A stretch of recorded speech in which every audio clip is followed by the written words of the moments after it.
Welcome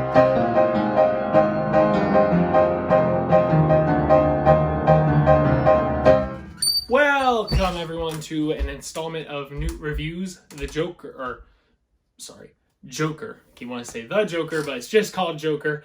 Joker is a 2019 standalone-ish film about the iconic villain we all know, everyone knows about and loves at this point, the Joker. It stars Joaquin Phoenix and is directed by Todd Philips and has become a statement of controversy. At this point in time, I am a little late in the game, but I want to talk about how I'm not going to talk about any of that. People have argued how it promotes violence and glorifies shootings and all that. People have talked about how, no, it doesn't. If anything, it frowns upon violence and mass shootings.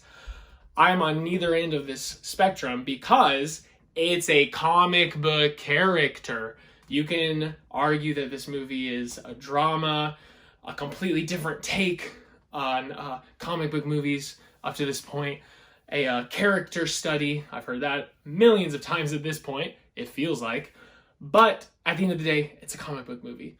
A very different comic book movie, I can't argue that, but it is a comic book movie about a comic book character who is known for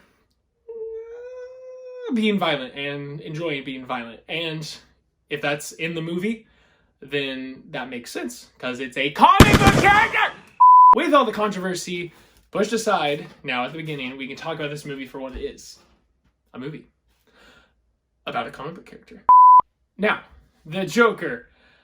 It was good. What everyone's saying is completely true. Joaquin Phoenix kills it. Absolutely kills it in this role. Not exactly better than Heath Ledger. I'm just gonna get that out of the way. I've seen all these comparison videos, who's better and why. I do not think he's better. And that is something I really want to talk about. That's going to be towards the middle when we get into spoilers. I know, like I said, I'm late in the game releasing this review, so I'm not going to go too much into spoiler-free territory. I'm going to get into the spoilers as quick as I can, because that's what matters. But spoiler-free here, the movie was really good. He kills it as the Joker. This version of the Joker, I did enjoy quite a bit. My biggest gripe with this movie, and again, this is spoiler-free here, is that how he is, and it will be vague, but he's got some issues up here. I mean, everyone knows the Joker does. But this is a whole origin story. We've never seen the origin story on film before. And the way they approach this origin story is that this guy has some problems up here. And that's fine. And it makes sense with, how life is beating him down. I mean, he is bullied in society, and I mean, it's Gotham. It's Gotham before Batman. You could imagine how bad it is. And it's just getting to him and eating at him. And on top of that, he has some problems going on up here. That, however, is my problem with this Joker. Because of these problems up here, it's believable with everything that happens to him.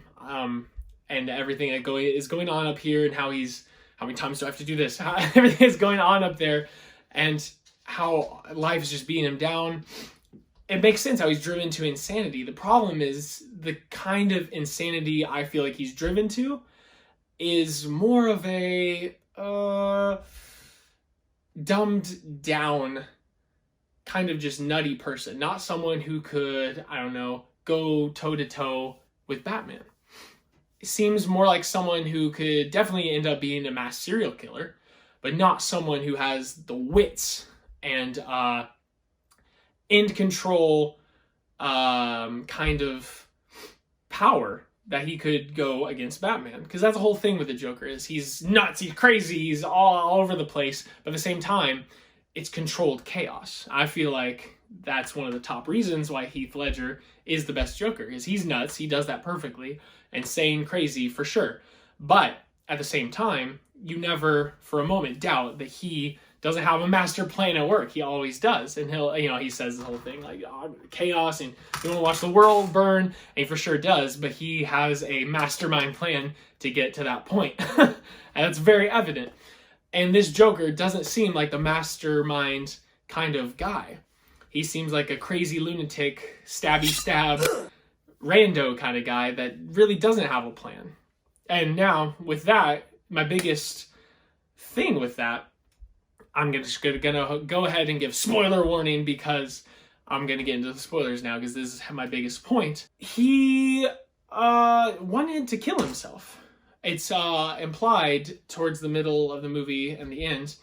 When he's practicing going on the talk show, he starts shooting himself, leaning back, shooting himself. So it's letting the audience know, okay, his plan is to get up on there and kill himself.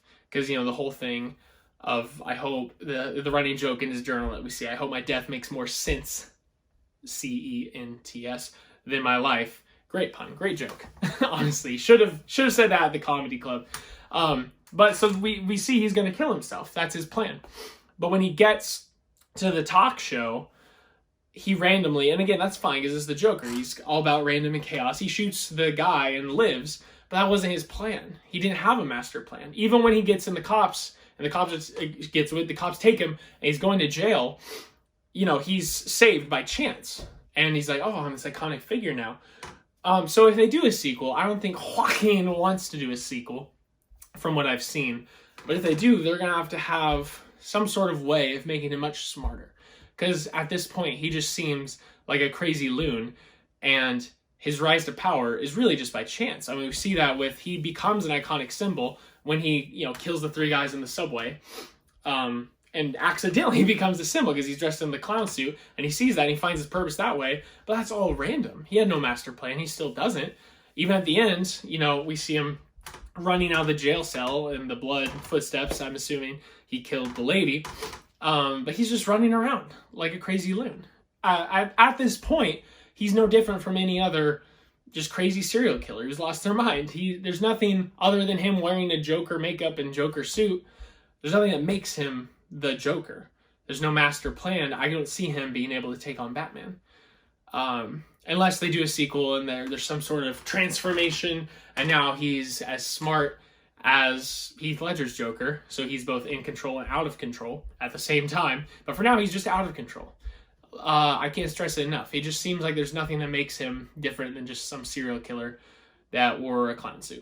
All that aside, I am viewing this movie not as a Joker movie, as a character study.